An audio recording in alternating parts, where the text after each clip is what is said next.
Now, why are we doing all this? We're doing this because we need to be able to solve equations. So far, we've been working with expressions, but we always need to be carrying it one step further to solve equations. That's really the point of everything we're trying to do.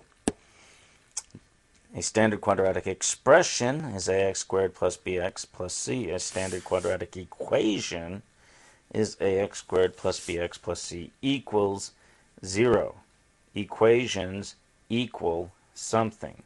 Do not make the mistake of confusing an expression for an equation. They are different things. Expressions are in equations, but they are handled differently. You can handle an expression within an equation, but you have to eventually deal with the fact that it is an entire equation. And this is how we do that.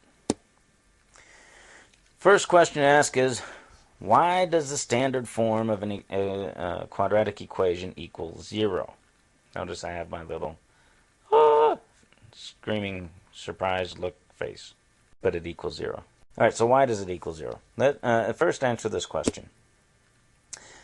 How many different ways can you multiply to get 30? You might say, well, there's 1 times 30, 2 times 15, 3 times 10, and 5 times 6. So that's 4 different ways that I can multiply to get 30. But that's not all. There's also negative 1 times negative 30, negative 2 times negative 15, negative 3 times negative 10, negative 5 times negative 6. Now I'm up to 8 different ways to multiply to get 30. Then we could also throw in 1/2 times 60, 1/3 times 90, 1/4 times 120, and pretty soon you get to the realization that there's an infinite number of ways to multiply to get 30. What about just multiplying to get 3? 1 times 3, one way. Or negative 1 times negative 3, 2 ways. Or 1/2 times 6, 1/3 times 9, 1/4 times 12, an infinite number of ways. So 1, surely 1 is going to be an easy way to multiply. 1 times 1, or negative 1 times negative 1, or 1/2 times 2, 1/4 times 4, 1/5 times 5. There's an infinite number of ways to multiply to get any of these results. But what about 0? Now the argument could be made that there's still an infinite number of ways to multiply to get 0. 0 times 1, 0 times 2, 0 times 1/2, 0 times 999,999.999999. In any number you throw out there, you multiply it by 0, and you're going to get 0. So you could say there's an infinite number of ways to multiply to get 0, but you could also say there's only one way to multiply to get 0. And that one way is to multiply by 0. The only way to have a product of 0 is to have a factor of 0. 0 times anything is 0. There's no way to multiply anything by anything else and get 0 unless you already have 0 to begin with. That is the one way to multiply to get 0, is to multiply by 0. And that's something that's important to realize when we're trying to solve equations. It's called the zero product principle. When we realize that in order to multiply to get 0, we already have to have 0, then we can make some assumptions that allow us to finish solving equations. Let's look at that as it works. Here's your procedure. Always make sure your equation is set equal to 0 to begin with, before you do anything else. Remember, the standard form is the equation equals 0. So we would move the 30 over and get x squared minus 4x minus 21 equals 0. Then factor it, just like we factored before. We'll find the factors of 21 that subtract to equal 4. That's going to be 3 and 7. The 7 will get the same sign as the b, the other one's opposite, and that's our factorization, x plus 3 and x minus 7. Now notice the way this is written. X plus 3 in parentheses and x minus 7 in parentheses means that these are being multiplied together. One thing times another thing equals 0. That means that one of these things has to already be 0. That's the only way to get 0, is to already have 0. So the question we need to ask ourselves is, when will x plus 3 be 0, or when will x minus 7 be 0? And to answer that question, we simply put the factors equal to 0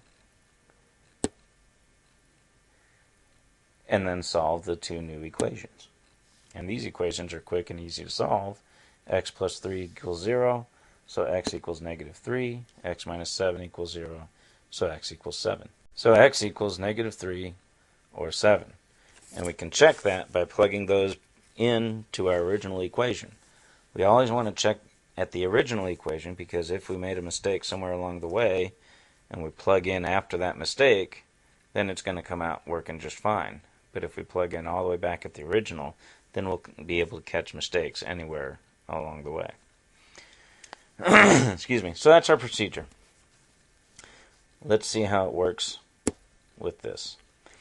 3x squared plus 3x to the 6th, plus x squared minus 67 equals 2x to the 6th plus x squared minus 3. And we need to make sure it's set equal to 0, so we subtract everything over. So we get x to the 6th. And bring that over. The x squareds are going to cancel, and we'll be left with minus 64 when we bring that 3 over. Now this is not your standard quadratic equation.